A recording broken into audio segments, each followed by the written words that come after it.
हाय, कसे आहात सर्वजण?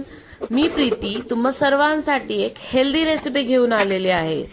तर जेवणानंतर स्वीट गोड खायला सर्वांनाच आवडते, पण रोज गोड खाणं पण आपल्या तब्येतीसाठी योग्य नाही. तर मग अशा परिस्थितीमध्ये आपण काय करणार? तर ही रेसिपी तुम्ही ट्राय करा. यामध्ये मी साखर किंवा गूळ अजिबातच टाकलेला नाहीये. म्हणजेच नो शुगर नो जॅगरी. हे स्वीट लाडू आणि रोल्स मी बनवले आहेत.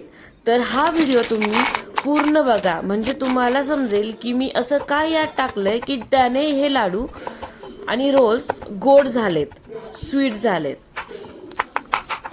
ड्रायफ्रूट्स, सीड्स जे तुमच्याकडे अवेलेबल असतील ते तुम्ही या लाडूमध्ये आणि रोलमध्ये वापरू शकता.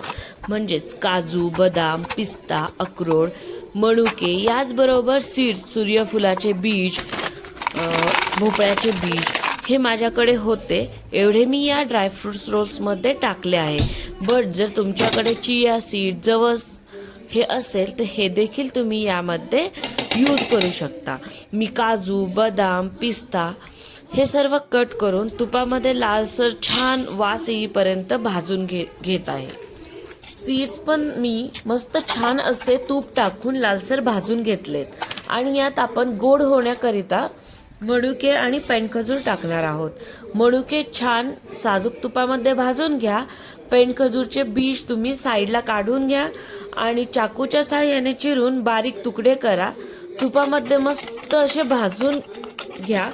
जोपर्यंत हे चांगले मिक्स होत नाही, एकजीव होत नाही, तोपर्यंत याला छान भाजून घ्या.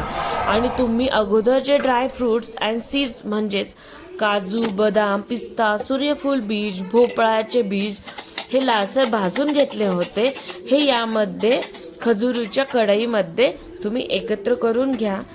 आणि एकत्र झाल्यानंतर यामधले काही अर्धे मिश्रण साईडला काढून खसखस पोलपाटावरती टाकून मिश्रणाला मस्त लावून घ्या आणि लाटण्यासारखे वळवून घ्या व फॉईल पेपरमध्ये पॅक करून फ्रीजमध्ये 2 ते 3 तासासाठी सेट करायला ठेवा.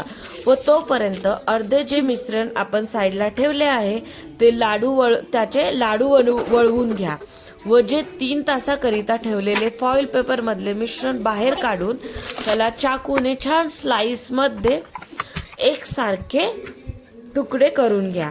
ही रेसिपी सर्वांसाठी युजफुल आहे, छोट्यांसाठी देखील, आणि ज्यांचे हार्मोन इम्बॅलन्स आहे त्यांचे हार्मोन्स बॅलन्स करण्यासाठी ही खूप युजफुल ठरलेली आहे. आणि तुम्ही ही रेसिपी ज्यांना शुगर आहे त्यांच्यासाठी तर खूपच बेस्ट रेसिपी आहे. ही रेसिपी तुम्ही ट्राय करा आणि तुम्हाला कशी वाटली हे मला कमेंटमध्ये कळवा.